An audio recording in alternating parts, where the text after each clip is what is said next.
able to see where we're at. All right, let's go live. Let's do it. 3, 2, 1. And we are live, I Yo! guess. Hello, everyone. Thanks for joining us for this.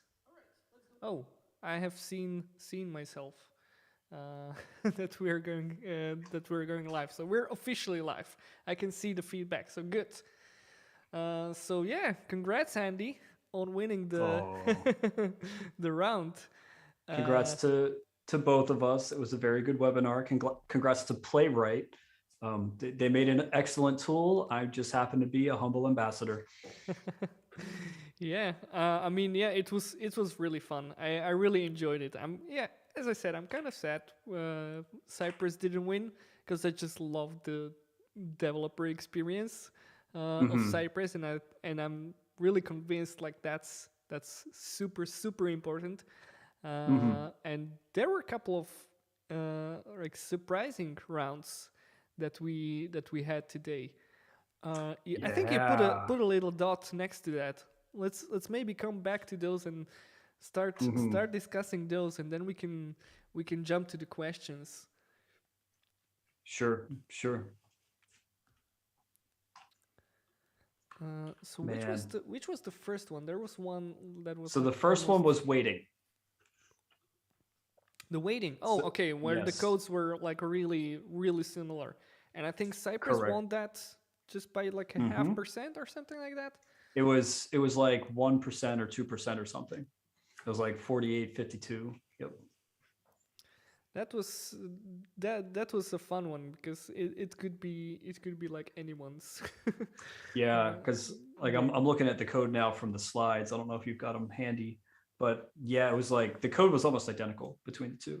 Yeah. And I mean, like that kind of touches on a bigger thing. Like when comparing frameworks anymore like this, or tools or frameworks, when we're looking at these modern frameworks like Cypress and Playwright, it's comparing code snippets is not the best way to go about it because they basically have parity of feature in that sense. Like anything a human can do, these tools can do with automation. And they've matured to a point where the calls are pretty good and they do it reliably, you know? So it's like, you know, if we were comparing Cypress to Selenium or Playwright to Selenium, you know, even Selenium can do all the things. It's just going to be more verbose about it. Yeah. Right. So it's like, you know, we can beat up one or the other for style of code or for like the sheer number of characters on a line, but they can still do it. And so when we look at these things, there are more interesting things to compare, I think. Like, how would I, as a developer or a tester, go about automating a series of tests? Right. Yeah. To me, that would be an interesting thing to compare. Right. I still kept this waiting one in there because I wanted that 50-50 split. Right. I wanted people to see that it's like it was so similar. Right. Yeah. And I think you're touching on a great point here. Like comparing code, it's sort of like taking out of the context. It's sort of like a Twitter poll for the code. But as you go through your day-to-day job doing a test automation work, it's writing code is surprisingly small part of what you are doing, because you write your test, but there's setting up the whole test suite, there's setting up pipelines, right? There's maintenance of the code, and there's debugging. Actually, someone pointed out, like, I would love to see the Cypress versus Playwright debugging experience, because that would be an interesting one. And I don't know how is it in Playwright with the debugging, because I know Cypress, and I think it's really sweet because you just have all the dev tools, everything right there. It's there, and I do spend a lot of time debugging my tests, so I'm glad to be using Cypress. But I wonder what's the experience like on Chrome. Yeah, so with Playwright debugging, at least the way I've done it, I'm kind of old school, low tech. I haven't used a lot of the new fancy tracer kind of stuff in depth yet. Like, you know, I'll pop up Visual Studio Code and, you know, I'll set breakpoints and then kind of step through. I'll make sure I use Chrome and headed mode and I'll just look like that. You know, that's how I've just done it for years. That's how I did in Selenium with C#.net. I know there's better ways, and it gets the job done for me. Yeah. I mean, it's like one of the most common things for me historically was, why doesn't my locator work? Right? Like, oh, I've coded my locator. It's not hitting it on the page. What the heck is wrong? So set the breakpoint, bring up the page, Chrome, inspect, look at it live, try things. Oh, because I put an extra slash in there or something stupid. Yeah. That's been my debugging experience. Yeah, locators are kind of a chapter on its own in the test automation. It's interesting how Cypress approached that thing, because they sort of advise you, like, create your own locators in the application, which is, when I mentioned this on my workshops, it's sort of like, but we're not allowed to touch the code. Oh. And I was like, wait a minute, why why wouldn't you be allowed? I mean, it's in most of the frameworks you're dealing with the HTML, right? So adding extra attribute, it's not that difficult. You can learn that in a day into how to add that. But it's interesting that they sort of brought their solution. So this is the best practice. Do that. Add your own selectors and be done with it. In the meantime, I see, like, in the testing community, I see people always talking about this, always struggling, like, with finding the best selector, whether it is CSS, XPath, or something like that.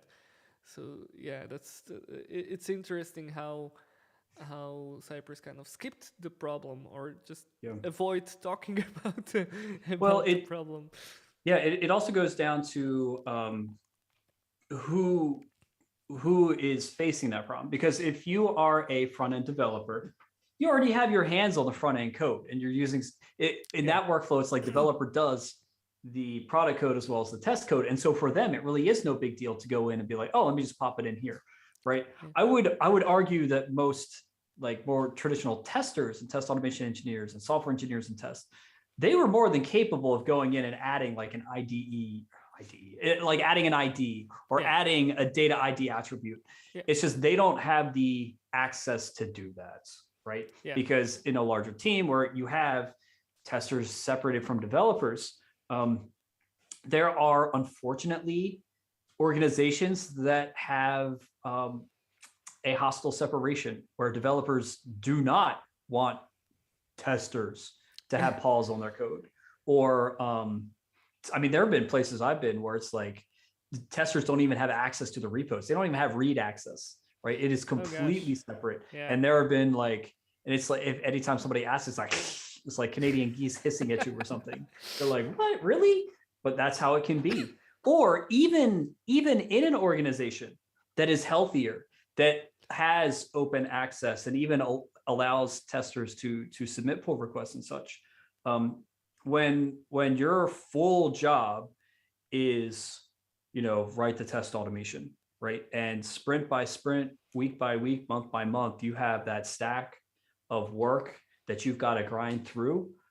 You don't have time to go figure out what is in that repo, where are the pieces to it, where's the page that I need, how do what's the right process for submitting a pull request and doing code review, and go through all that nightmare, right? And to not only figure it out, but then to do it and wait for it on top of the work you already have to do.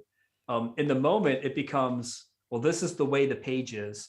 I can send a quick Slack message complaining about it to a developer who's not going to listen. Ultimately, I still have to get this test done. What's the best locator to use for this mess that I have? I've been there as well. I kind of, like, slowly transitioned into, like, having more and more access to the repo, essentially ending up in like being a part of the developer workflow. So we do pull requests; they have to get approved, which I feel like is really nice. Let's maybe, we promised to get to questions, and I think like there are over 100 of them. That's Oh my a lot of gosh. questions. Yep. We're probably not going to go through all of them. So Yep. if you have the But- document open, we can go into some of those. But you wanted to add something. So Pam highlighted some of the questions that she felt were like the best Oh, good. from the All set. right. So we can focus on those first and then kind of hit some of the others. Yeah. So some of those we already answered. So there's like I'm new to both of these frameworks. Can I use Cypress with Python? Or Python with Cypress, I would guess. So you cannot. No, We no. had a good talk about that. You can use Playwright with Python. Haha. Yes. In fact, I've given a tutorial on Playwright Python PyTest, and I've given it a whole bunch of places now. Love it. Beautiful. It's beautiful. I have been sort of avoiding Python for What? like not avoiding, but it just didn't. I never really had the use. Although I know like people that use it absolutely love it. Well, man, come to the light side, Mr. Yeah. onJavaScript. Come on, man. I probably will. I'm sort of new to the whole world. I mean, it's been True. only 6 years I've been like in tech, so I'm still in the journey of learning everything. So yeah. Let me know when you're ready. We can go to PyCon together. Sign me up for that. I'll definitely go. It's in 1 year, right? So I got like 1 year to learn that. So there's Python conferences all around the world, dude. There might even be a PyCon Slovakia. I don't even know. There probably I know is there's something. Yeah. there's a EuroPython, and then one of my friends is speaking at PyCon Italy. There's like PyCon UK, PyCon Deutschland, PyCon France, PyCon everywhere. It's PyCon Spain. Every country has their own PyCon. And then in the US, we have regionals as well as the big PyCon US. So like there's Pi Ohio, Pi Bay for San Francisco area, Pi Cascades, Pi Gotham is New York City, Pi Texas. It's all around the world. Yeah. It's amazing. Python's everywhere. Anywho. Yes, Python's awesome. Playwright, yes. Cypress, no. Sorry, dude. Yeah, no worries. I have to make my peace with this. I'll probably cry myself to bed tonight. So. Oh, don't do that, Philip. You did a good job. It's not you. It's not you. No. I'm just joking. All right, so maybe we can we can maybe continue with the questions. So yeah, let's keep going. Python. We got question addressed at me. How Cypress can access Shadow DOM objects? So I mean easily. Easily. I don't have too much experience in that area, but there's there with the get command you have like this extra argument which is like include shadow DOM, and you can just select it as you would any other object. And I think you can even set that globally, so if you have application that uses shadow DOM a lot, you can set it up globally. So I think this was a limitation like until version 4 or something like that. I noticed that people were complaining about this because I think React is using Shadow DOM a lot, right? Yeah. So I know that this was a limitation, but they got rid of that quite soon. I mean, quite soon. As I said, version 3 or 4, can't remember. But yeah, you can definitely do that. So yeah, that was a Cypress question. Let's find one on the Playwright. Yeah, if you need a third-party integration, can you customize the timeout for those workflows on Playwright? Oops, I guess that was sort of a context question, and where was the context? I can answer more broadly. Yeah? Okay. So you can customize the Playwright. You can customize the playwrights in Playwrights. Wow. Blah, blah, blah, blah. You can customize the timeouts in Playwright. At any given moment for any interaction, you can set a timeout override for that individual call. If you don't provide that, then it defaults to the 5 seconds for interactions, and you can change that universally. You can change that at the moment. I think for like test cases, there's also a separate timeout. I think it defaults to like 30 seconds. Like no test case is supposed to go longer than 30 seconds. Again, you can tweak that as well. All right. Let's move on to the next one of the questions, so we get some answered. But we have one. We actually have one in chat. And by the way, we got like 32 people watching right now. Feel free to shoot a question. We can make this a little bit more interactive, so we don't just go through the questions in there. So feel free to shoot a question.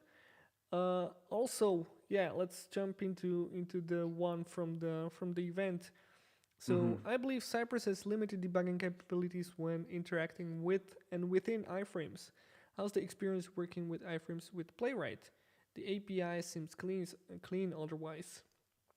Ooh, that's a great question. I'm not sure how to answer that. I've not had a problem with debugging with iframes, but then again, I haven't done it very often. So sorry, I'm going to give a cop-out answer of I think it's okay. I haven't really had an issue. Sorry. I can confirm that there are limited debugging capabilities when interacting with iframes. So we mentioned that, right? I had a plugin set up for the iframe, and you can sort of switch the context from the main page to the iframe.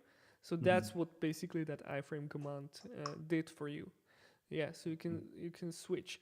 And I guess the reason why Cypress has been sort of slow with implementing the iframes is exactly this reason, this debugging. So I gotta give to Playwright one thing. They've been releasing at a steady pace. It's like every other week or every month or something like that. It's like every month or 2 months or something. Yeah. Yep. And Cypress has been sort of slower with that. They have like occasional updates, nothing too periodical. And I think the reason for that, at least I think from what I see, is that when they ship something, they absolutely want to nail it. And I think they do, because for example, the CY Origin right now came out. Something we didn't talk about, again, something that would probably get a lot of hate on Cypress, was that you weren't able to open a third-party domain or third domain. So it's, again, catering to that developer workflow where you're in full control of the app, you're testing just your code, right? Whereas testers, they want to like automate their actions, right? So what do you want to automate? Yeah, let's log into our application. We log in through Google, and bam, you're not able to do that. And Cypress's answer was, you can do that programmatically, which is super difficult, especially if you're a tester. It's difficult even if you're a developer. I mean, not that difficult, but it's not. You sort of need to bend the application a little, make it testable for that flow, and you can achieve that.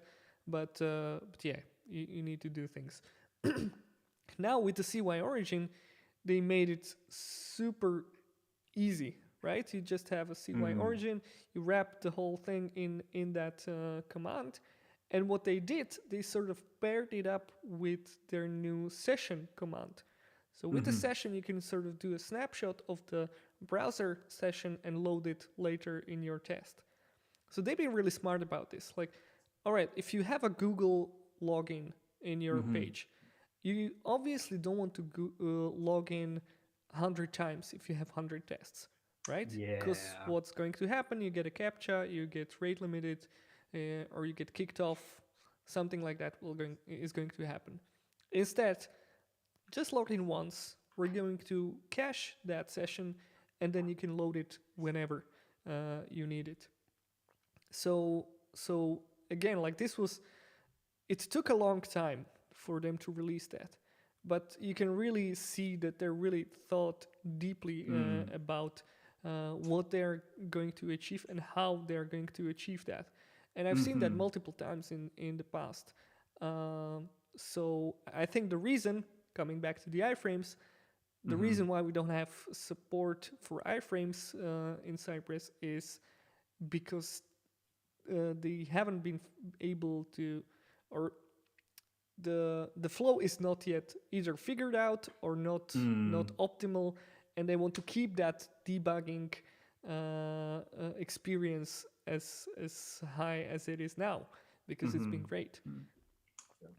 That makes sense. That makes sense. Yeah, I mean, excuse me. Another thing that I want to touch on that you touched on, like with the modern frameworks and tools, they have the benefit of learning from what was there before, right? Yeah. You try something, it does the thing, it's good, but then over time you realize how it could be better, and then you iterate on that. And both Cypress and Playwright have the benefit of seeing the goods, the bads, the uglies of the things that have come before, namely Selenium WebDriver.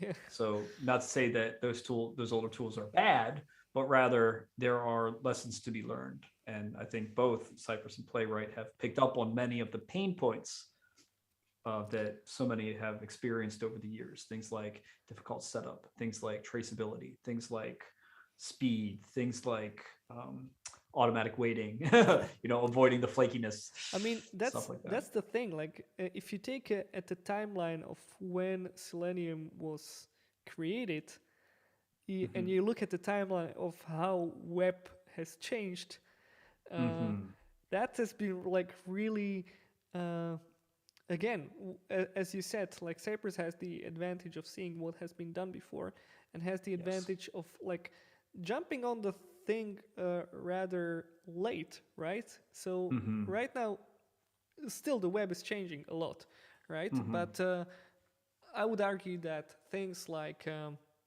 single page applications, those are not here when Selenium was first created, right? Really? But then they came, and I think, accessing the browser through the WebDriver and trying to automate actions through that, if you have a application that is re-rendering all the time, you are in trouble. That's really hard to work with that. Yes. And Cypress sort of, all right, let's implement automatic wait for everything, and we're good here. Gosh, the stale elements exceptions I'm just seeing fly in my mind when you say that. Like, the lived experiences of our people. Oh gosh. A little PTSD here, right? Oh man, dude. Sorry to bring that up. I didn't want to trigger you. No, it's fine. I mean, like you can still handle those things with Selenium too. It's just you either have to do it yourself, or you need to get another layer on top of it. For example, like I implemented screenplay pattern in C#. We called it, the project was Boa Constrictor. And so at my previous company, like we never made raw Selenium WebDriver calls. That's too dangerous. It's way too dangerous. It's like driving without a seatbelt, in my opinion. But we put that layer on top. And so when you did a Boa Constrictor click, it would do the automatic waiting, as well as logging on the back end. So you'd have traceability. But underneath, the mechanism of browser automation was Selenium WebDriver. And it worked great, So it's just, we had to build that in ourselves. Yeah. Whereas Playwright and Cypress, it's given to you, man. You don't have to think about that. I don't even have to import it. Like the experience there, that just nailed it. I mean, I can tell you myself, like around those 6 years ago, where I was just entering the testing and test automation as well.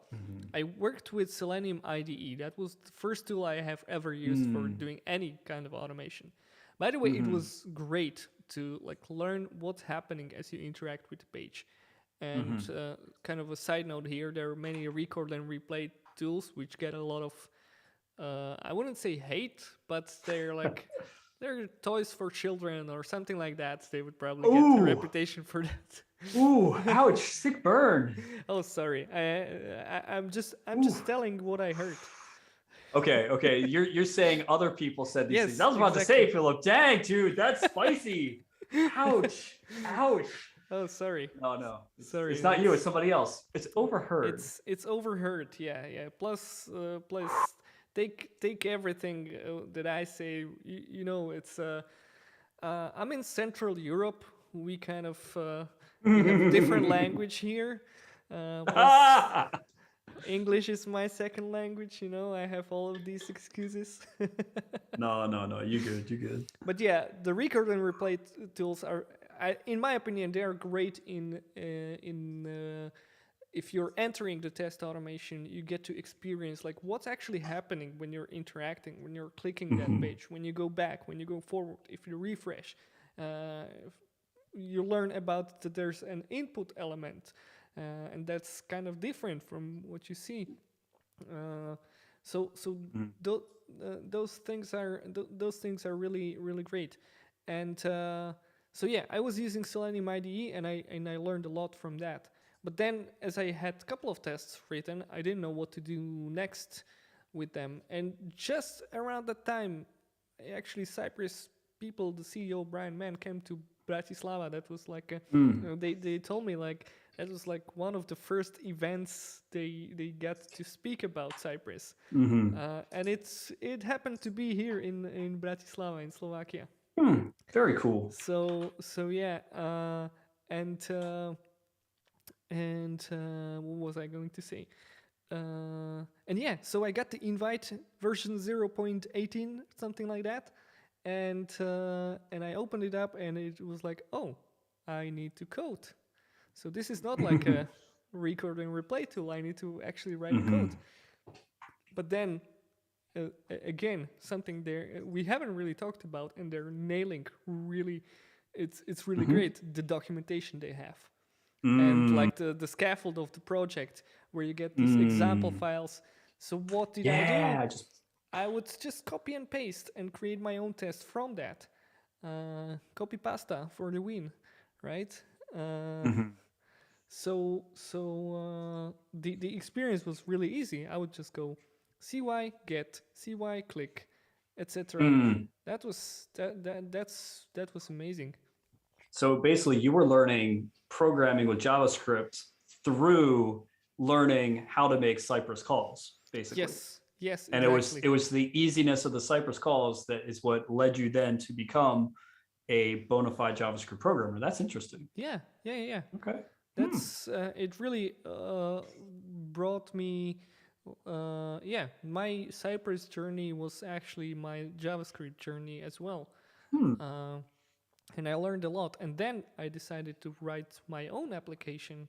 And then I learned quite a lot about what you need to do while testing and what you don't need to do, which kind of brings me to one of the rounds we had today about the new window.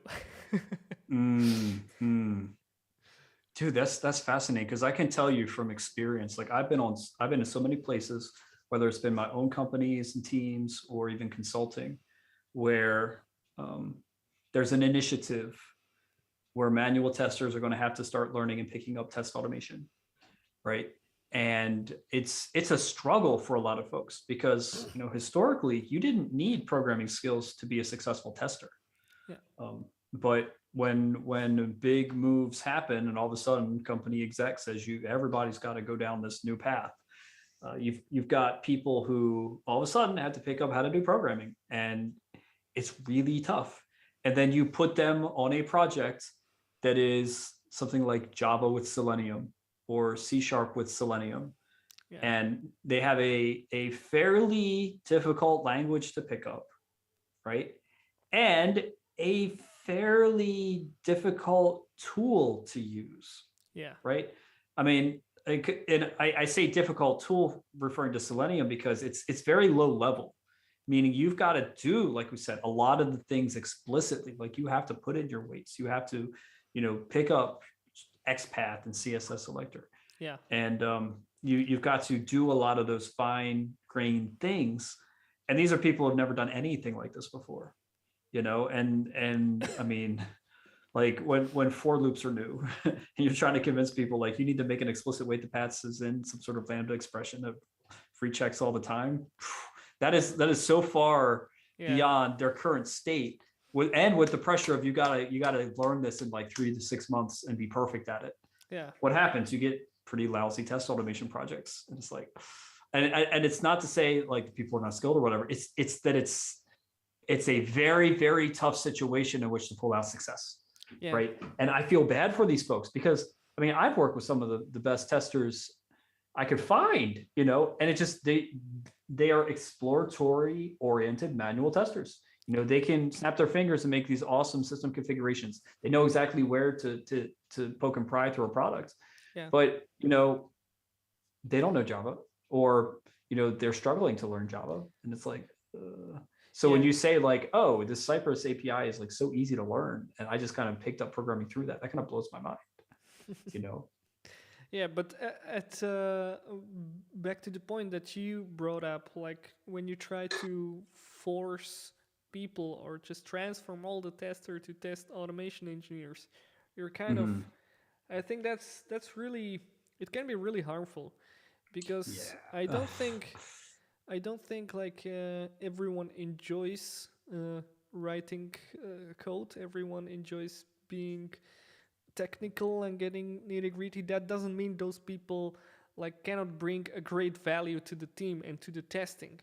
Because I've seen this in my team, that I also had kind of this initiative. Let's all write Cypress tests because it's so easy. We can all learn, right?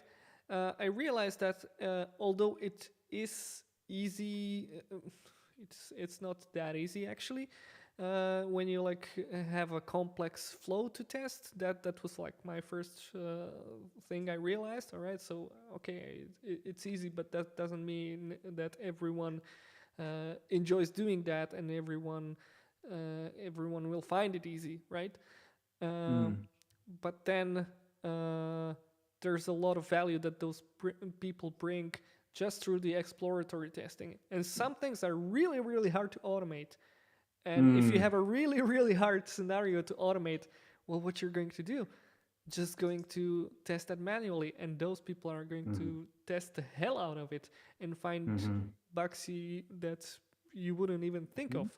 So I think speaking to the audience, if you're in a company where this kind of initiative is taking place, I guess be aware of that, because maybe the company is not valuing your work, and that's not good. You need to speak out against that, because there's a lot of value in manual testing and exploratory testing. I really like you brought that up. Thanks for that. Yeah. I mean, I should also caveat to say there are plenty of folks who historically have done manual testing who do genuinely want to get into automation, and I think that's awesome as well. Yeah. Right. I mean, there are many advantages to that. First and foremost, I hate to say this, but pay. Typically, automation folks get paid more than folks who purely do manual testing. It's the way the market is. I know automation can also be a stepping stone into being a, like front end developer or whatever, into doing like that, which is also pretty cool if people want to take that path. It's just keeping everything in perspective.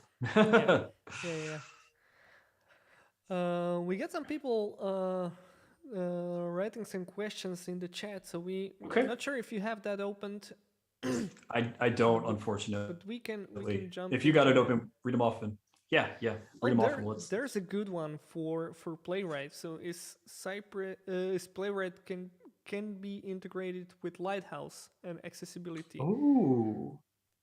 Because there's a plugin in Cypress, but I wonder how Playwright does that. I don't know off the top of my head, but I do know that like Playwright does rely on those the Chrome developer protocols and stuff, and that's what Lighthouse uses. So you could easily tap into that and get it. Actually, okay. There's a dude. His name is John Hill. He's working on a NASA project, OpenMCT, Open Mission Control Technology. I forget what, telemetry something. He's doing something like that, I think. I know he's using Playwright. I know he's using Lighthouse. I think he's doing this with them. OpenMCT. Let me Google this real quick. OpenMCT. Yes, if you Google OpenMCT, you'll land on their GitHub page and you'll be able to find the projects. That's where I would go to ask that question. That's I as soon as I asked that question, I remembered John's presentation on Star Yeah, East. because I'm like, oh, I think you can. Wait a minute. What is this from our memory banks? Star East 2022? Good times, yeah. That was a good time. Oh my gosh. uh, yeah, let me maybe pick one more or maybe two more. Let me Hmm. do. There's a quick question, I guess. How to run Playwright tests sequentially? So test one, then test two. Is that the right Oh, approach when creating end-to-end tests? Your face says oh, it all. yeah. So you can run tests serially. You can limit to one worker and it's one at a time. But sequentially, um, that goes against the principle of test case independence. And Mhm. this is more of a fundamental test automation principle. Anytime that you automate tests, they should be completely independent, completely individual. They should not have any dependencies on other tests. They should be completely self-sufficient in the setup that they do. They should completely clean up everything that they do as well. Um, because you don't want a situation where you need to run test one to set up something that test two relies on. What you want to do is you want to be able to run any test at any time individually. Like let's say, you run your test suite and had a failure. You want to be able to rerun that to be able to drill into why exactly is this happening to try to reproduce it. If it's depending on everything else, that becomes very painful and sticky. Can lead to questionable results, wasting your time, right? No bueno. Um, Also, when you go to run your tests in parallel, they need to be run independent of other things because if you have a dependency on another test, that could be on a completely different thread, And so now you're hogtied. You can't run in parallel. You can't speed up your test suite. Um, and if you have those interdependencies, oftentimes that means you're covering more than one individual independent behavior, which that again is proprietary. We want tests to focus on each on one thing, right? Whether that's like a certain aspect of login or a certain way you upload something, right? Individual independent target behaviors, because when one fails, you know exactly what went wrong. Simple is better than complex. You have these complex test cases, it becomes harder to figure things out, it becomes harder to develop, harder to maintain, wasting your time, wasting your energy, right? Simple is better than complex. So Yep. I don't believe there is a way that you can force Playwright to run tests in a certain order. And if there was, I would highly recommend against it. And that goes for any test framework, not just Playwright, Cypress, um, anything you use with Yes. Selenium WebDriver, like any language like unit test frameworks, even like you don't want that. You should be able to scramble your tests in any order, and they should be okay. You should be able to run tests one at a time, like pick one or pick a Yeah. set and just.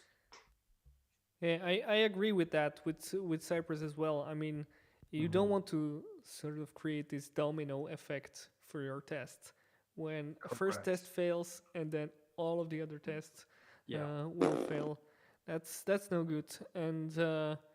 And if I have like 500 tests and one feature is broken, I want one test to fail Mm. and not 50 of them. Because what Yes. happens if you have 50 failed tests? You start with the first one. All right, what's happening? You Mm-hmm. debug for a couple of minutes. Maybe you're not on the good. Maybe you're not able to figure it out because you just see that something didn't load. You're not sure. Uh, yeah, like I agree with that. You need to isolate your tests Yep. completely. Yep. Um, Can we I have even take this a step further? yeah. Let's go. So, like, to me, test case independence is like the cornerstone of a well-built test project, right? If I see a project that violates test case independence, that to me is a hallmark symptom that you got to rewrite. Mm-hmm. Like that project is unsalvageable. Like I know I'm sounding harsh right now, but if I see something like that in a test project, that's like no man, because every single test is basically poison, right? You Yeah. can't trust anything in that. You've got to start over. There is no just fix that one test. No, it's cancer, man. It's poison. We got another good question. We sort of touched upon that. Uh, mm, there's a question: what material would you recommend for learning JavaScript that is more orientated for automation engineers? Test Automation University. Exactly. We have a course. We have a course on JavaScript programming. That is a good one, and I see this asked a lot. Like there are not too many how would you say, courses for like JavaScript for test automation engineers. And I've been really like thinking about creating one, and I haven't yet. And questions like this kind of encourage me to brush that up and try to create one. So yeah. Maybe you should write a book instead. We already have a course out there, Philip. I haven't written a book yet, so maybe I will. There you go. I mean, just teach them how to use Cypress, and then from there move forward to learning JavaScript, just like you did. Yeah, I mean that's a great way to learn. That worked for me at least. So yeah, okay. Should we take another question? Sure. Let's take one from the event. We had. All right, Cypress doesn't support iframe. Parallel execution is paid. Rely on plugins like XPath, etc. So why should we prefer Cypress over Playwright? Oh, that's kind of spicy. Yeah, kind of. Does this dude have an agenda? Man, I don't want to pick on him too much, but let's take the question in good spirit. I mean, one thing that kind of strikes me about this question is the relying on plugins. And the person that asked it like makes it sound like it's a bad thing. I actually think it's a great thing that you have so many plugins you can implement. The more the better, actually. I mean, I know there's you kind of need to be aware like what plugins are maintained. It can sometimes happen to you that they're deprecated or something like that. But at the same time, you get this whole universe of NPM packages where you can tackle the problem that you have. Like, iframe, or if you want to use XPath, you can use XPath and use plugin. You can do, I don't know what. Like, there's so many different plugins just on the page, and that doesn't include all of those that are on npm.js page. And I really like. Sometimes I just search for Cypress on npm.js and try to see what's new and what kind of plugins are getting popular. And I think like that adds like this is a great benefit for Cypress. So I'm not sure why that would be a bad thing. The other thing we mentioned is the iframe, so the support is there. You just need a workaround, and probably will land sometime in the future as soon as Cypress will be able to provide that excellent experience they are always trying to provide. And the parallel execution. All right, so let's stop here for a minute. So yeah, of course, the Cypress is completely open source. It's completely free. You can use that. But if you want to run tests in parallel, they have a product they're selling. So it's called Cypress Dashboard, and yeah, you can use it or you don't. It's up to you. What's really good about this product is that it solves a lot of problems for you. I think they really did this well. Where if you want to run your test, you just go npx run and then flag record and flag parallel, and that's it. That's all you need to do for running your test in parallel. Of course, that would be inside your CI YAML file or something like that, right? Mhm. And if you have the dashboard set up, that's about it. You can run your tests in parallel. You can do that without this. So either you set up Docker images and you run them, and you sort of divide your tests into groups and run those in parallel. You need to do that manually. It can be done. There are some open source or some cheaper alternatives, which I'm not going to mention. I mean, there are out there. It's not I'm not allowed to. Yeah, it's just Exactly. So it's so those are, I would say, those are problems that I wouldn't consider to be that big. They're just inconveniences that you need to get over.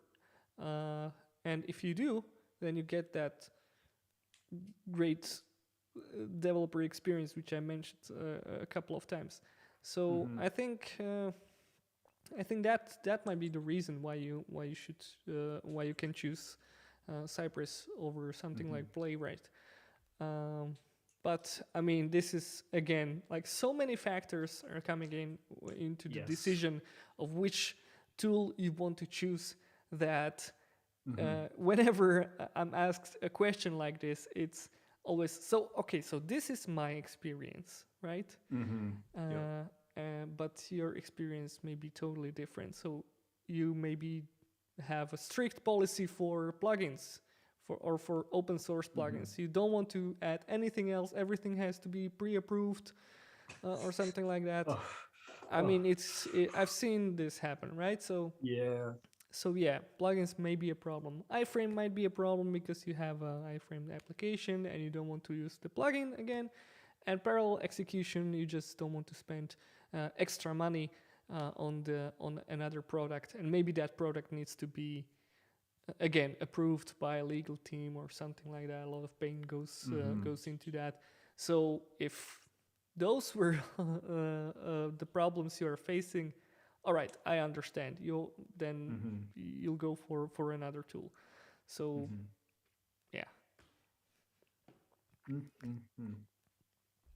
That's how I would answer the questions, but you're spot on, you know. So have you ever faced not sure what were all of the companies you have worked for in the past, but have you ever faced a real how would I say it, maybe corporate problems with implementing new tools, or having problems with plugins or something like that? Yeah, getting approvals for things sometimes. Thankfully, my previous company, I had to go through an approval process, but it was, if I wanted something, I could get it. Other places, man, I remember we weren't even allowed to use certain unzip tools. Really? Gosh. Okay. Yeah. Or what's been really rough a lot of times, and I'm sure you've hit this too, when we give training or workshops and somebody brings a company laptop and you're like, okay, you got to have the latest JDK, or you've got to have the latest this tool or that tool. And they're like, oh no, we can't do that. Yeah. It's hey, did you read the prerequisites? And B, why did you bring your company laptop? It's oh gosh. I had this experience just recently, and it was funny because I'm doing the workshops for them twice a year, and I had no problem with the first two workshops, and then as I did workshop right now, nobody could install the repository that we had, and I thought all right, so I guess it's 7 hours of me talking and not doing the example, and then you go to get the hands-on and try it on your own. I basically I have all of the examples prepared, and basically you go through the hands-on experience, try it on your own, but they didn't have anything. So I thought all right, so it's not like we're going to spend 20 minutes in total silence doing nothing. So I should probably just walk them through what's going on here so they can try it maybe later on. And but the funny thing was that it worked in the past, it didn't today. So something must have changed on their company computers. So yeah. Yeah, there's that Playwright mole was like, oh gosh, that Philip guy's coming back to get Cypress. No, we're gonna sabotage him. Boom, that's what happened. I mean, they gave me great ratings for that workshop, so I don't feel like I did a bad job there. Nice. You're kind Very of good. sliding away from the view. Uh, Oh, do I need to come hopefully forward? people can see you. We can still see you, but you're Okay. yeah. We centered Andy Okay. without Cool. Are we using good? CSS. Oh. Mm. There's probably a thing in OBS that it can sort of trace you, I guess, but I don't have that. So sorry for that. I need to move you through the It's all power good. of my words. All right, how are you feeling? I'm good. Yeah. Can we pause from questions and flip over to the poll results real quick because something interesting happened. Let's do that. Yeah. So Pam, while we've been chatting, updated. She got the final tally on all the votes and stuff. Mm-hmm. And so yeah, go ahead. Flip over to poll results. Oh, you got it. Yeah. Let right me there. show it to the audience so they can see that. So these are the final tallies, and we can see. Oops. You know, like wanted to make it a little bigger. Sorry, so people can see that. Okay. So I'm going to highlight some things here. So round 1, Cypress won with the element interaction. Round 2, we had Playwright victory with iframes. Round 3 was narrowly to Cypress, but in the final voting, it looks like Cypress pulled ahead a little more than we thought. Because in the moment, it was like 51% ish or so. It climbed up to almost 54%. So that round 3 is much more of a true Cypress victory, I would say. You know, it was close, but it wasn't like a hairline. You know. Yeah. Round 4, Playwright killed it. That was astounding to me. Yeah, that was a surprise.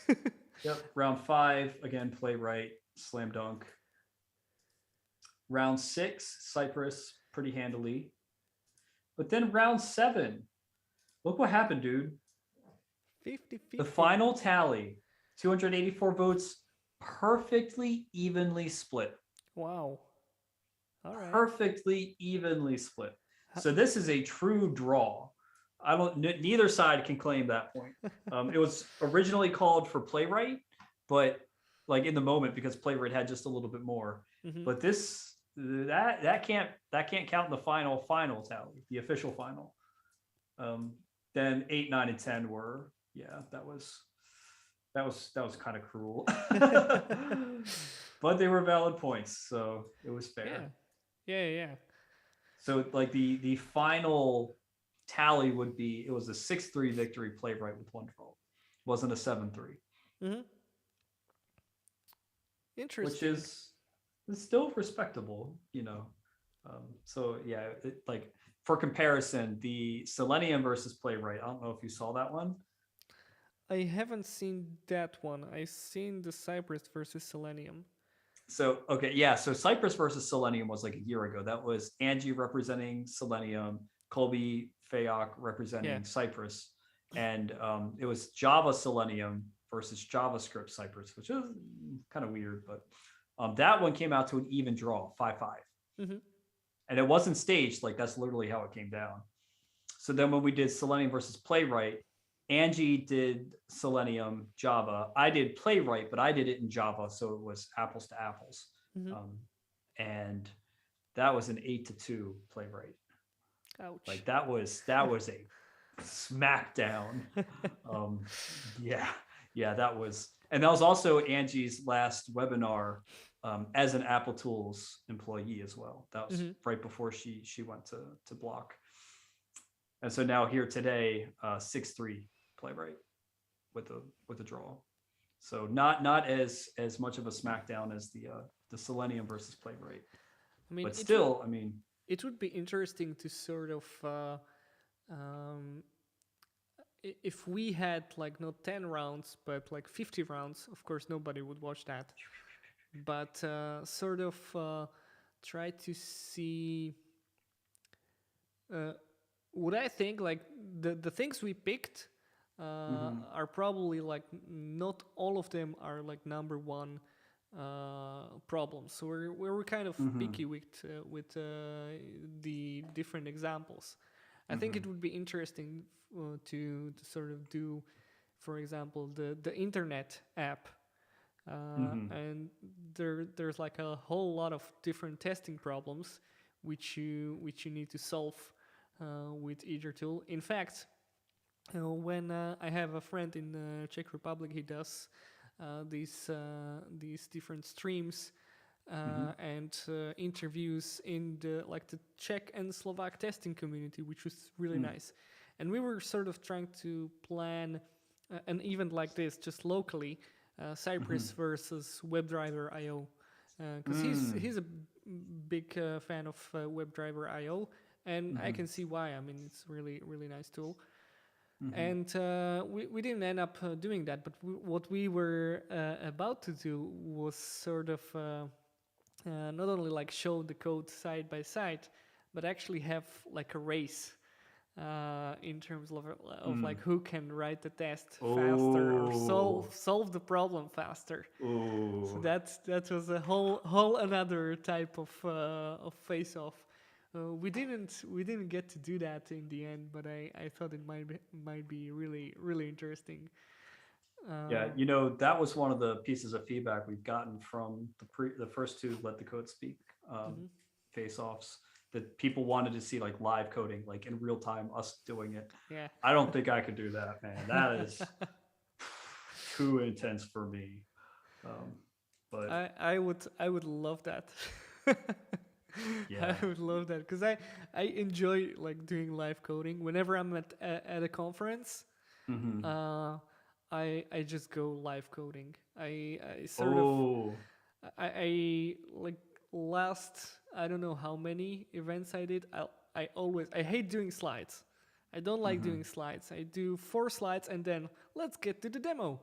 And then I just do live coding all the time, and then I have 3 slides to wrap up, which one of them is just invitation to my workshop. Sure. But what I like about that is sort of when I go to a conference, and I went to one a couple of months ago, and there were like it was a testing conference, but there were like many consultants. So there were different like interesting stories, etc. But none of them had like any code to show. So when I came up with my laptop, instantly 4 points for you, man. Yeah. So that's kind of how I hack myself into like having a great rating at a conference. Yeah. No, that's. I guess that's kind of like a tip. Like it should be a typical kind of talk flow. You're given half an hour. If you're talking about some sort of technology, it's like intro, problem, solution, sketch, details, demo, wrap up. Thank you. Yeah. I mean that's a good one. Plus, I feel like I'm at a concert, like improvising in front of the audience.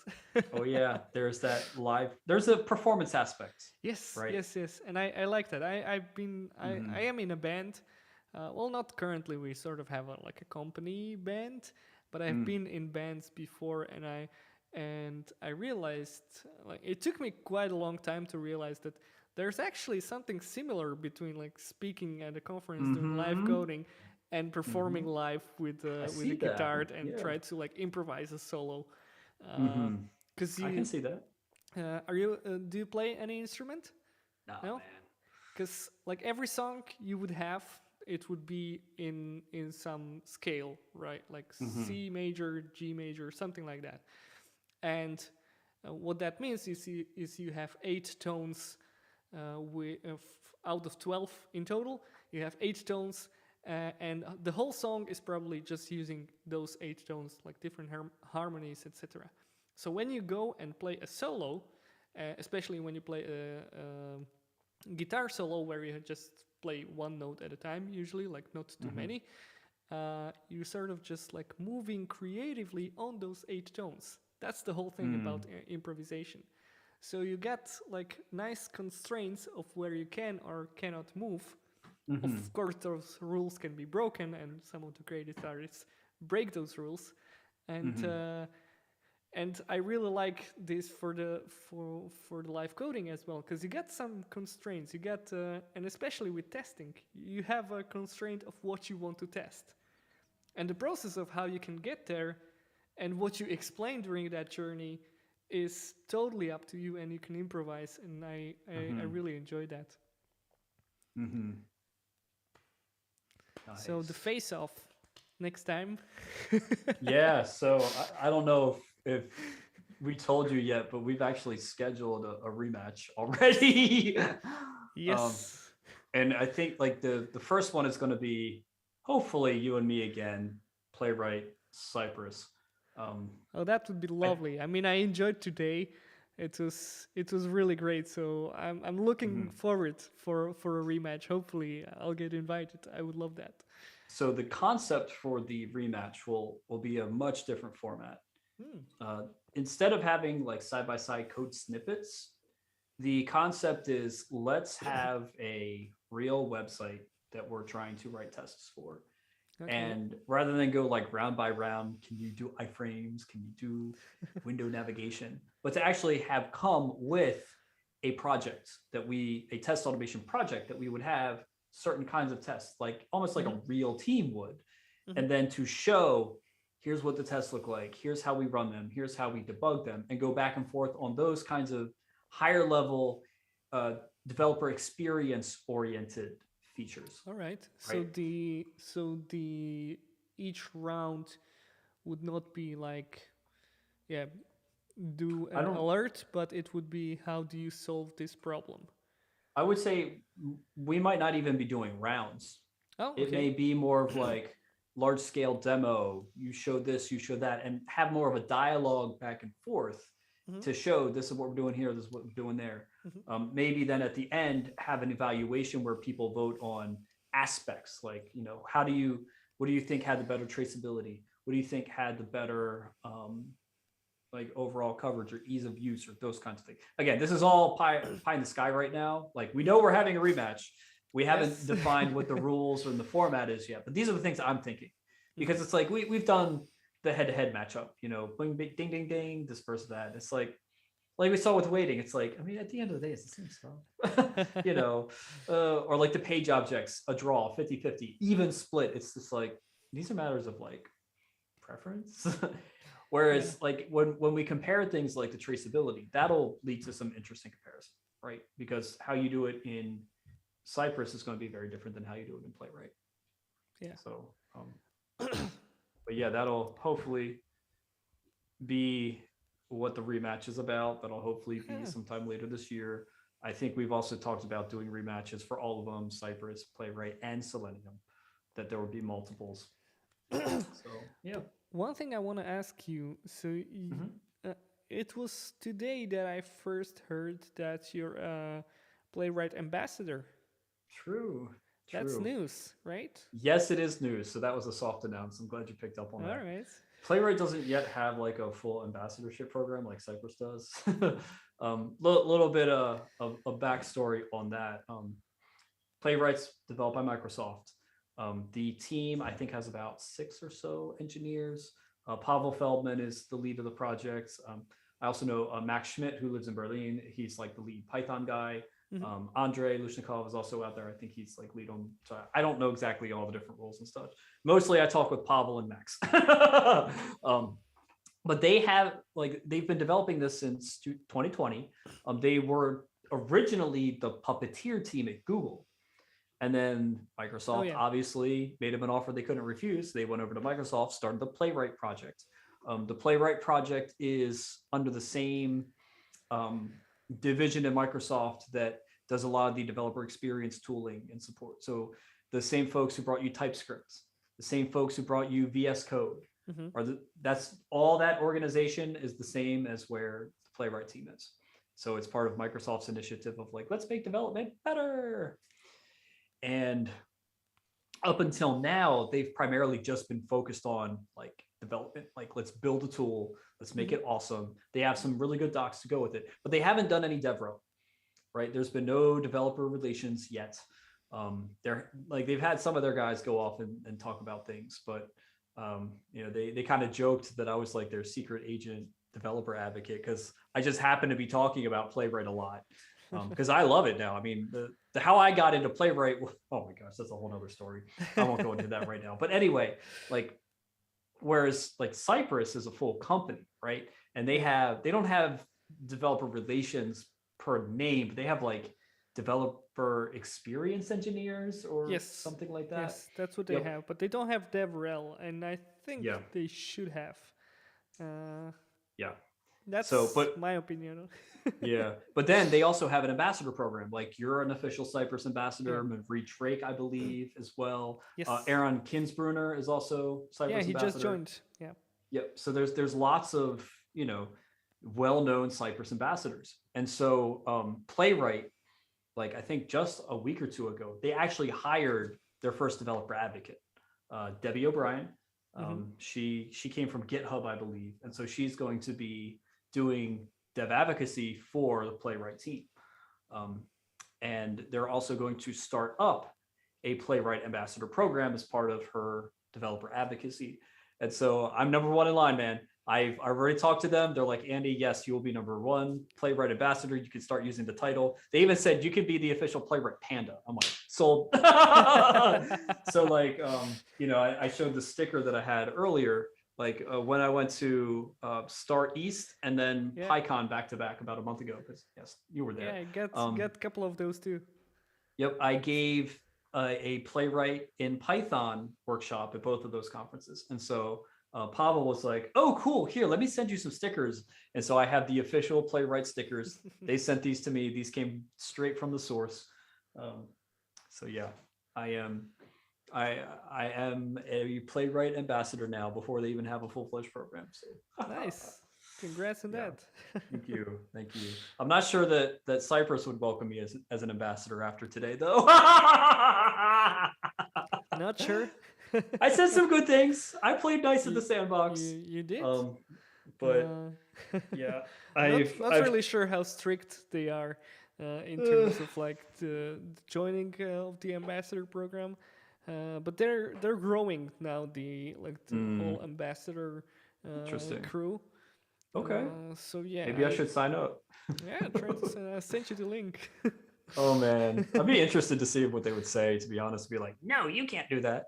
I'd also be interested to see what the Playwright team says when I go back to Slack and be like, hey, guess what? I'm also a Cypress ambassador. They'd be like, what are you doing? Traitor. I don't know. They'd probably be chill with it, but I don't know. We'll see. I'm not sure that's something I want to pursue. I don't need more responsibility in my life. Yeah, you kind of got a lot. Dude. Can I ask you one more question? No, sure. Feel free to like not answer that. But we touched upon the Test Automation University, and we talked a little about it on Star East, and I'm kind of curious what's coming for Test Automation University. Oh man, that's a great question. So right now, given the state of things, there aren't any like big vision North Star plans to upend anything, right? Test Automation University has been very successful at what it's doing. It's the courses we've had are excellent. They've been very popular. We've had 6 figures worth of students come through our programs, and so right now my goal is to make sure that we keep success going, right? So I want to make sure that we have some good new courses in our pipeline, which I already know of a couple. For example, we will be releasing a course on how to automate tests for Flutter apps later this year, which would be really cool. We will be releasing a course on test automation design patterns, later Oh, this year. nice. That one's going to be really nice. I'm hoping that we will also have a course on how to be an effective software testing manager, right? Because there are many of us who are engineers who at some point in our career, because we're so good at what we do, they decide, hey, would you like to be a manager of the team? And we all face that choice like, oh, I don't know. I don't know what it means to be a manager. Is that something that would be good for me? Is that something I should avoid? Yeah. Yeah, let me try it and see, right? So to have a course for folks who are considering that path to help them understand this is what it means to be an effective QA manager, is to give them kind of like some food for thought of these are things you should consider whether or not you want to do this. So I wish I had that course a couple years ago. Yeah, could have helped Yep. me as well. So when is the TypeScript for Cypress coming?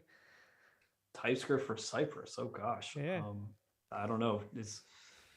Are you suggesting that you want to author that course, Philip? Somewhere in between the lines there was yeah. Okay, well, talk to me afterwards. We can chat about this. I swear I didn't ask you about the test automation university because of that, but as you were naming different courses, I feel like maybe there could be something that I could talk about. And since we were talking a lot about TypeScript today and about Cypress, maybe that could be a topic. But absolutely, I have like 0 bullet points on that, so I need to. No, I mean, I can widen that point to say like we're always looking for new ideas for courses, new instructors, or even repeat instructors, because like there is more information to be covered than we can possibly cover, right? And more that out there than we can cover ourselves. So for anybody, whether that's you, Mr. Phillip, or anybody out there, if you have an idea for a course, pitch it to me, right? I can't promise that everything gets through, but like it's good to have ideas. It's good to be thinking about things. And maybe you have an idea and we can work on it together and we can make it into a really awesome course.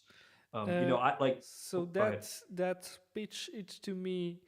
Are you talking just to me or to people that are watching? Because I was about to People ask that are watching. if it's possible to kind of like sign up, or where can someone ask if they can make a course if they want to.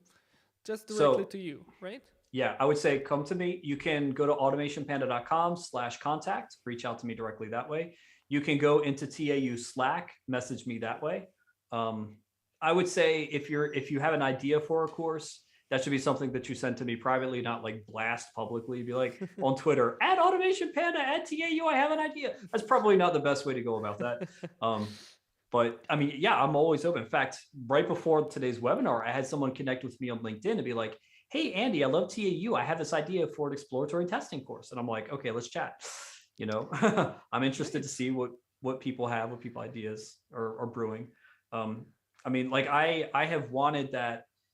So you want to be a manager course for a long time. And I was just waiting for the right instructor. And I think I found them. So that hasn't been signed, sealed, delivered yet. But that hopefully will be made progress on very soon.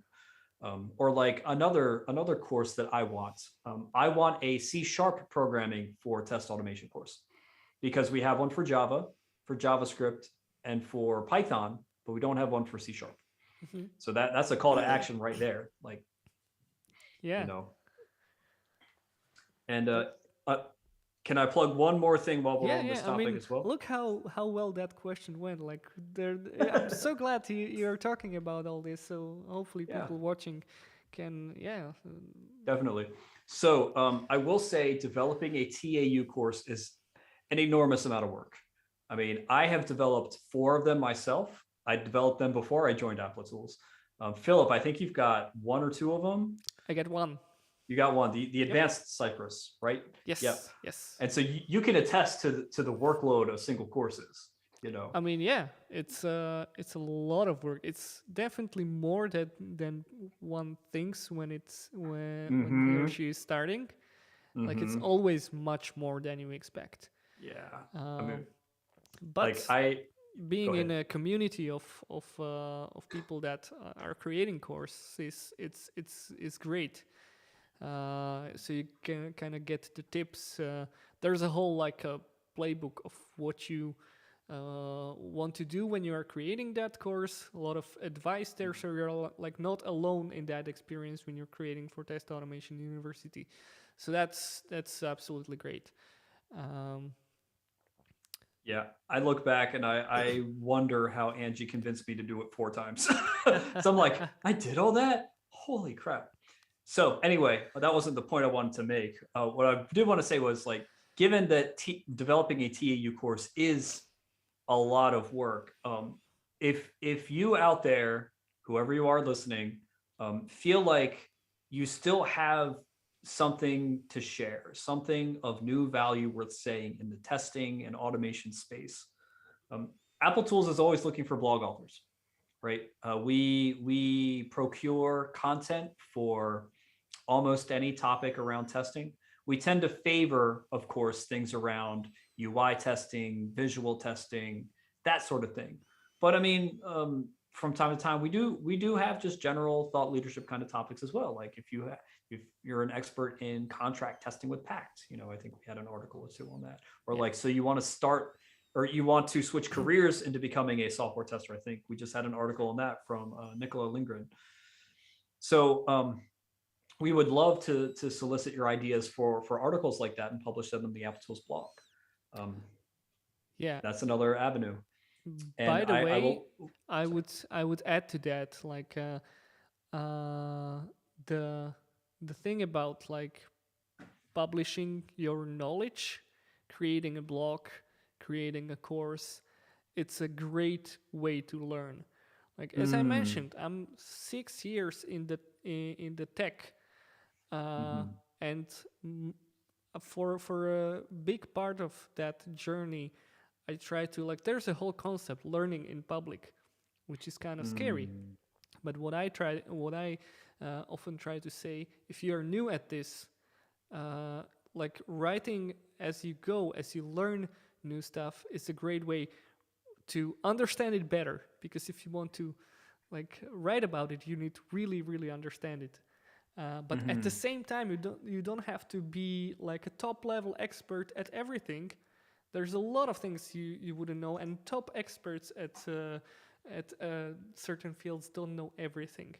But if you compare yourself, what you know today, compared to what you knew 1 month before, there's probably a lot of content in between those 2 marks in your timeline, and there's probably something that you would love to read during that time. So you can publish anything, whether that is you find out how you can better console log something. Someone is searching for that, definitely. So yeah, go ahead and write that article. Yep. Yeah, and like that's how I got into this whole Automation Panda journey, man. Like I started blogging. That was the origin, the genesis. I got WordPress website, automationpanda.com domain. Boom, I'm writing about BDD. Like, yeah. And then all of a sudden, like after a year or 2, people start asking me, hey, can you write for my blog instead? I'll pay you money. Sure. What do you want to talk about? So yeah, if that was funny for me. Like when I first wrote for Apple Tools, Angie approached me like, can you write this and that? And I was like, yeah, sure. So I can pay you this amount. And I was like, what? I'm getting paid? Yeah, that is something I should mention with with Apple Tools blog. We do pay for articles. It's not like you're just writing for free. We do pay, and compared to, I don't want to give the price here. That's more of a come talk to me independently thing. But compared to other blogs and other companies that pay for authorship, it is generous. Let's just say it is significantly more generous than a lot of other sites. And we also pay our TAU instructors, so that as well. And you get paid a lot more for a TAU course than a blog. So just putting that out there. All the more reason to come write for us. Yeah. Yep. Oh, all right. Great that we mentioned all this. I mean, the test automation university is such an amazing project. It's great. Hats off to that Angie on that so, one. yeah, Yep. So, exactly. Philip, do we have more time to chat a little bit, or do you have to sign off soon? I mean, I'm good. I still have energy. Okay. So we can continue if there's something you want to talk about. We're probably not going to get through all of the questions. That's like So, not happening.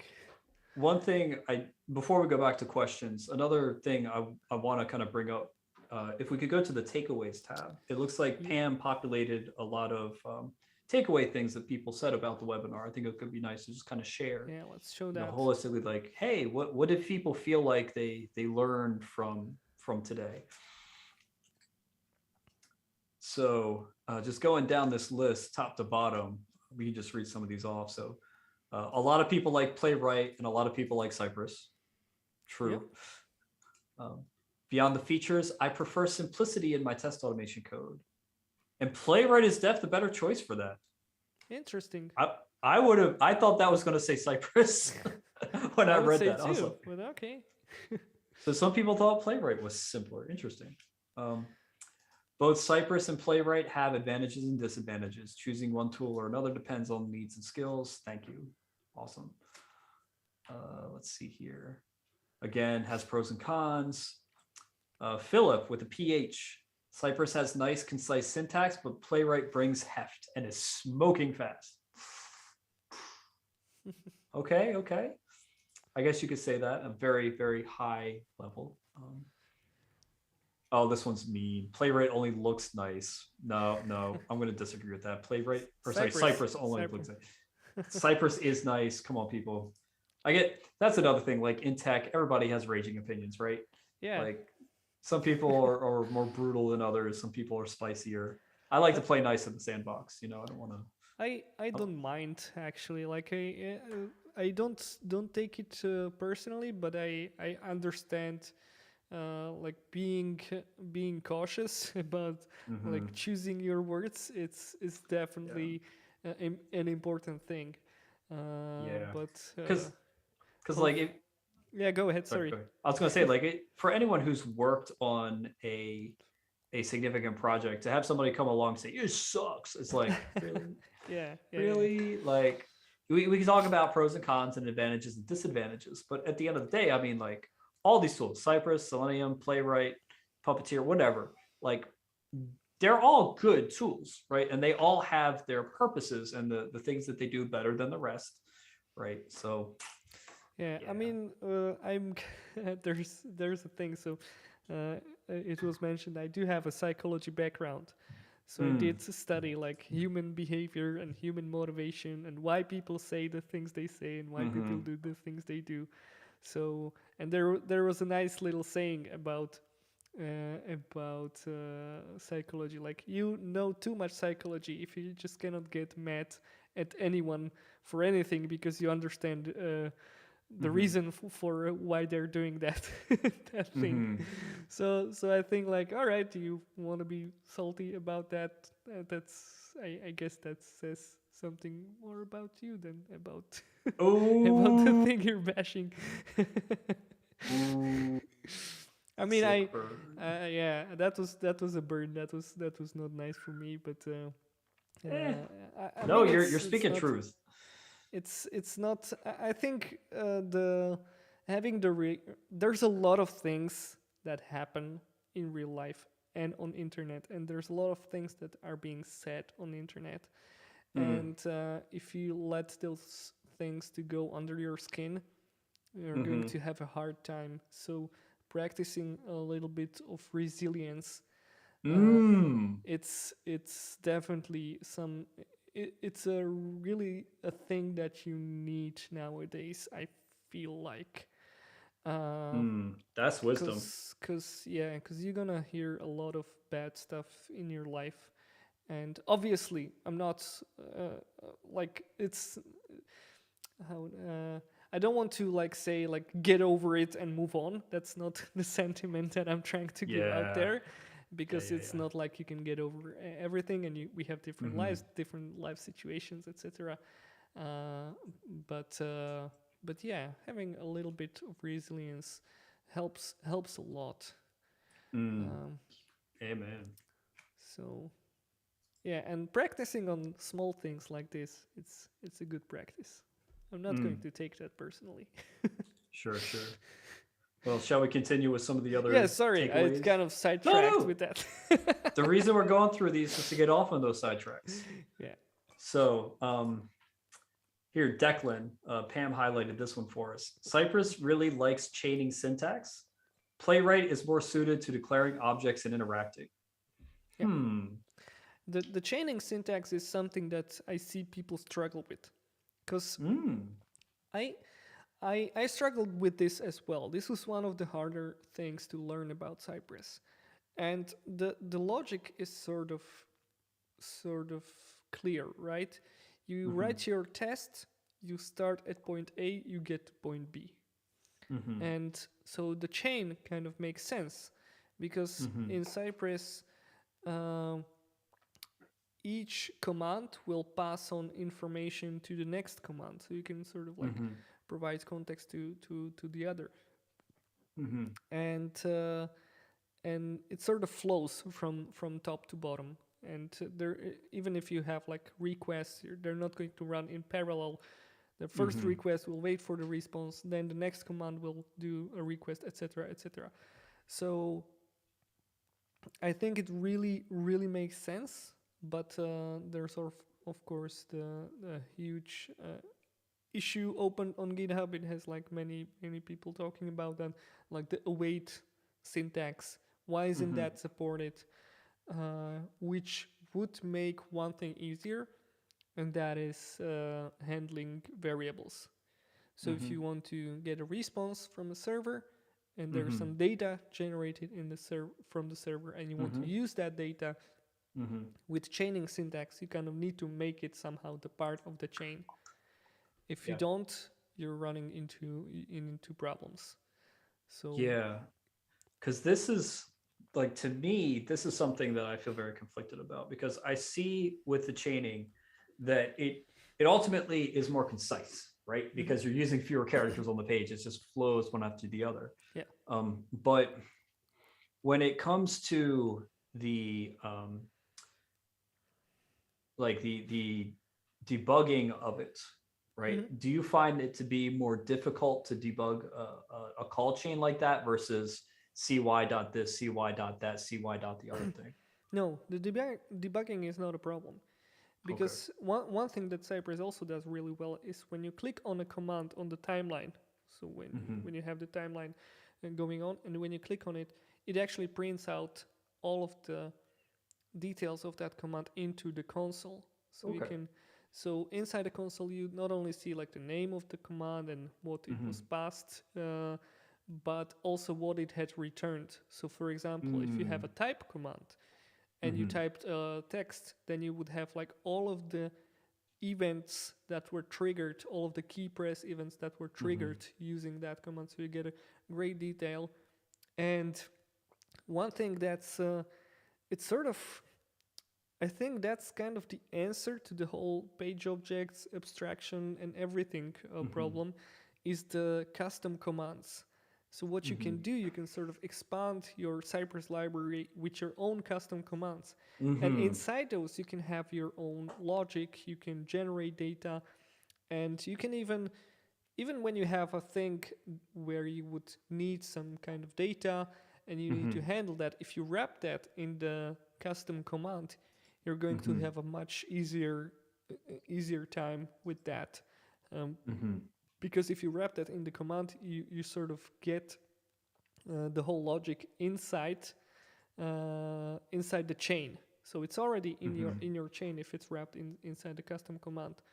So that's kind of how I solve the problem of like passing different information, and it works really well. Plus, if you add your custom logs, you can like have all the information you need. I like nowadays I really see more pros than cons for the chaining command. I'm kind of uh, I'm not a fan of if Cypress decided to do the await syntax for some reason. I don't think I would be fan of that. Interesting. Yeah, because like for my sensibilities, coming from, I shouldn't say coming from, but I've adopted a much more Pythonic way of thinking Yeah. that bleeds into all my other code that I write, regardless of language.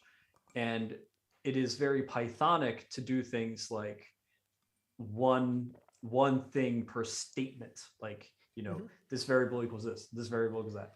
So like if I were to apply that to me writing Cypress code, I'd be doing like Cypress this, Cypress that, Cypress this. I probably would not naturally chain things because I would see the statement is doing one thing at a time. Simple is better than complex. I am stepping through mentally like that.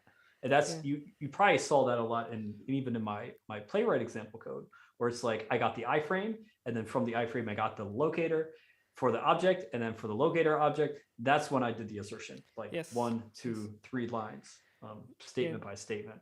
This is one of the things that kind of gets overlooked as you start using Cypress.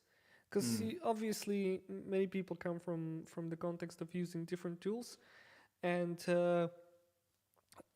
having that chaining logic and understanding how that works, you need to read about that in the documentation. And that's why that's why I have a whole chapter in my workshop just about the chaining and how that works. Because if you understand that and understand that well, you harness all the superpowers of Cypress. If you don't, then you get to a situation, what the hell, I was promised no flaky tests with Cypress. How come my tests are failing randomly? Well, that's because you're not using the chain properly, and you're kind of hacking your way through that. Interesting. So the chaining in Cypress is not only, from what you're saying, the recommended practice, but it is the proper way to do things. And if you don't do that, and if you don't do it right, then you're going to get in trouble. Yeah. So I can give you an example. So let's say you have a div, and that div has let's say it has an ID, and inside that div you would have a heading. So you would go cyget and get that div, right? And then you would go find, chain it off the get command, and you would find that heading. But let's now make it interesting. Let's say that the heading is dynamic and it changes text, and you want to make an assertion on that text, and you have a shoot command after that. So if you have the shoot command right after the find command,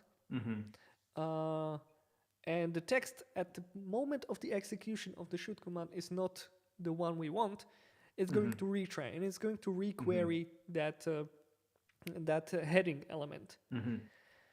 But if there were two headings inside that, and you would put between the get heading and should have some text, you would put EQ1 because you want to select the first one or first command or something like that, where you would filter out which one of those two headings you want. The shoot command only makes the previous command retry, so that would make it only the EQ command retry, which means you're not going to get requeried the DOM again. Not sure if that was all clear. I'm with you. Yeah. But I see this happen a lot. So you create a long chain, and you don't realize that the shoot command at the end just makes the previous command retry and not the whole chain. And that can lead to a flaky test, because if it renders in time, then the shoot command does a good job. You're going to it's all going to be fine. If it doesn't render on time, then you're basically just adding 4 seconds to your test until it fails, because it's going to fail on that. And I probably should have spin up the VS Code and show that on an example. But hopefully the point got through. Like understanding the chain and how that works and the retriability of the chain is really, really important into writing stable tests. In fact, and now I'm going to pitch something. There's a front-end test festival, right? In a month, I guess, 25th of May, 23rd, 4th, something like that. Can't remember. But about a month. Get my calendar out here. It is May or June 23rd. Front End Test Fest. Yes. And I'm going to have a talk on that festival. Nice. And I'm going to talk about, I forgot the title of the talk, but basically I'm going to talk about these kind of things, like some anti-patterns and common mistakes you can do while writing Cypress tests. And I'm going to do a lot of explaining about things like chains and intercepts and DOM re-rendering and elements being detached from DOM, etc. Oh, etc. yeah. Well, that's awesome. Yeah. Cool, man. Thank you for plugging that. I will be speaking as well. I don't know what I'm talking about yet. I'm the opening keynote together with somebody else. What's his name? Jason, Justin? I forget. We need to come up with our talk. Oh boy. Oh boy. But it's going to be. Are you going to be talking live or? I think everything is pre-recorded. Yep. With a live Q&A at the end. Yes. That's how. Because I need to record video as well, so that's going to be hard. Because I don't get to like improvise and talk. I need to prepare that. Oh man, see, ever since COVID pandemic and everything going virtual, I honestly prefer to do all my talks prepared like that now. Yeah. Like I will make the slides, I will write a script, I will have my example code ready, and then I just do power through it, whether that's a video recording that I do or it's a live thing. I still just follow the script, and then it's easier to reuse material that way too. Yeah. You know, because I can get up and you had a really nice flow on the Star East. I really liked it. I mean, I saw that you have everything prepared, like everything you say was prepared, and that was amazing. I really was admiring that because I did a couple of talks where I would have like exact things, and it would really stress me out. Like it's a funny thing. Like I just said, like I like to improvise even when I'm on stage. That way I'm feeling good. If I need to stick to the talking points, that's what's stressing me out. Oh man, geez, like that Star East talk, there is no way I could have improvised. There were too many fine pieces of information that I would just not be able to recall in the moment. Yeah. And it was also a different type of talk. Like true. Yeah, if I do live coding, obviously you cannot just script everything. Yeah. So anyway, real quick for context, the talk I gave at Star East, I gave one of the opening keynotes. The title of the talk was East Meets West when oh my gosh, that's not it. Wow. The title of the talk was Making Great Waves, 8 software testing gigs. I have another talk where it's East meets West. Anyway, Making Great Waves, 8 software testing convictions. The content of the talk was we looked at Japanese woodblock printing, the process, the artwork, hence the name, the Great Wave off Kanagawa, making your own great waves. And so what we did is I looked at the lessons we could learn from Japanese woodblock printing and how they can apply to software quality. So for those of y'all who were not at Star East, oh, thank you. Great. Hopefully I'll be giving that again at different places. But that the context of when Phil was talking about that talk you gave, that was the talk. Yeah. You gotta come to Europe. Not many Europeans heard that talk. Yeah. Well, actually, hold on one second. Hot off the press, my friend. There is a new testing conference in Europe. It's from the Eurostar group.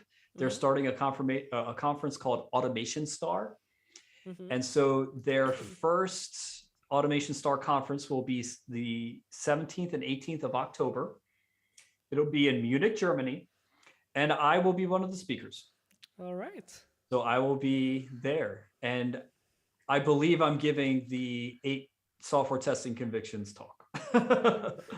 That's great. So, That's great. You need to so that, come to yeah. visit. We talked Yeah, about so that already, right? so actually there's another conference in Germany a month later. Oh, That one all I'm right. 100% confirmed to. Oh, This all right. one is in October. This one is 90%. I'll be there. They invited me to speak. I'm still waiting for like final confirmation of that. All But right.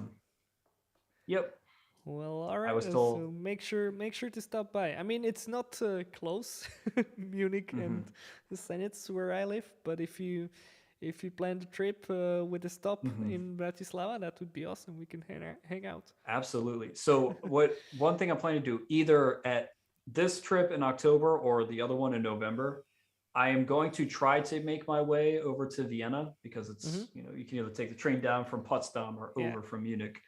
And then, I mean, that's how close is that to Bratislava? That's like an hour? Like, Yeah, I mean, I think it's even less than an hour. It would it's probably like right take there. hour to my place, which is Senec. That's right next to Bratislava. But yeah, I can come pick you up. Sweet. Yeah. So we'll just have to be in touch for that. And anyone else who happens to be around, shout out to either me or Philip. We'd be happy to meet you. Let's go grab a beer. Let's do it. All right. I think I'm kind of reaching the ends of my energy, at least for talking. I did My throat is starting to hurt. A lot of coding today, and I'm kind of eager to get back to that because I've been playing with the component testing a lot. Oh, nice. I'm trying to understand that. It's sort of a new feature, and it's kind of interesting because I'm learning how to write the application I have written correctly, because it's like shows all of the anti-patterns and circular dependencies and stuff that it's not working correctly. And it's an interesting one. So nice. So cool. Yeah, because it's getting late for you because you're in Central Europe. So for me, I mean, I'm coming up on 5 o'clock, and I'm right now it's like 4:30. So I'm like, okay, I'll wrap up a little bit and be done for the day. It's 10:30 over here. Oh my gosh! But I'm a night owl. I don't really mind. That was kind of good when I was flying to US. It felt like a longer evening for me. The worst part came when I came back. It was like between 5 and 7 here time. I was like totally sleepy. I thought like I'm not going to make it until dinner. And then at around 8 o'clock, suddenly a burst of energy, and I wasn't able to go to sleep until like 1 a.m. So so that was fun. But I'm back in my time zone finally. So yeah, watch out for that when you come to Europe. Alrighty, cool. Well, all right, Philip, this has been awesome today. It has been indeed. Yep, it was an awesome code matchup. Could have gone either way. Congratulations, even though Cypress lost. It's all good. But yeah, I'll see you again soon, I'm sure. Definitely. Yep. All right, let's stop that stream now. Where's the button? Oh, here it is. Bye everyone. Bye-bye. Bye-bye.